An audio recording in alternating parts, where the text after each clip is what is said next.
কেন্দ্রে যারা আছে, কেন্দ্রের রাজনীতির সাথে যারা আছে, আপনারা যারা মূল জায়গায় আছেন, আপনাকে চট্টগ্রামের রাজনীতি নিয়ে বা চট্টগ্রামের নেতাকর্মী নিয়ে বা চট্টগ্রামের নেতৃস্থানে সবাইকে নিয়ে কি আপনাদের আকর্ষণ আছে কিনা, কেন্দ্র থেকে আকর্ষণ আছে কিনা, বা এটাকে আসলে ভোট ব্যাংক মনে করে কিনা? নোয়াখালী থেকে নিয়ে, গ্রেটার নোয়াখালী থেকে নিয়ে কক্সবাজার পর্যন্ত এটাকে ধরা হয় বিএনপির দুর্গ। আপনি যে ভোট ব্যাংক বলতে আমি বলবো বিএনপির দুর্গ। এবং চট্টগ্রাম হলো বাংলাদেশের নাবি।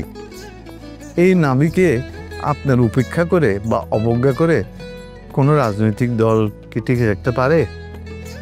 দে will have to consider us. মানে কেন্দ্রে কি মনে করে না করে সেটা নট ইম্পর্টেন্ট। বাধ্যতামূলক দিকে চট্টগ্রামকে ভোট ব্যাংক বা স্পেশাল অ্যাটেনশন দিতে হবে।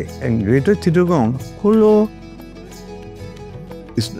ইসলামিক মাইন্ডেড ফার্স্ট, যেটাকে বারৌলিয়ার দেশ, এটা আপনার কাছে কনসিডার করতে হবে। এই নারায় তকবীর আল্লাহু আকবারটা এখানে বেশি চলে। আপনার জুলুসের কথা আপনি শুনেছেন, জাসমে জুলুস যেটা বের করে, তারপরে আপনার হেফাজতে ইসলামের হেডকোয়ার্টার এখানে যেরকম আপনার সুন্নি আছে সেই মাত্রায় আপনার এখানে অন্য অবলম্বনীরা আছে। এখানে আমার এলাকায় মুনিরিয়া, ভেরি স্ট্রং অর্গানাইজেশন। হেফাজত ইজ ভেরি স্ট্রং অর্গানাইজেশন। তার ধর্মের জন্য, ইসলামের জন্য, কিন্তু দিনের জন্য কাজ করে যাচ্ছে। কিন্তু Ahmadiyya Sunniya very strong organization. এগুলো আপনি যদি অন্যান্য দেখ, এক কথায় চট্টগ্রামকে ইসলামিক ভূমিও বলা হচ্ছে। ইসলামাবাদ, চট্টগ্রামের আগের নাম ছিল তো ইসলামাবাদ।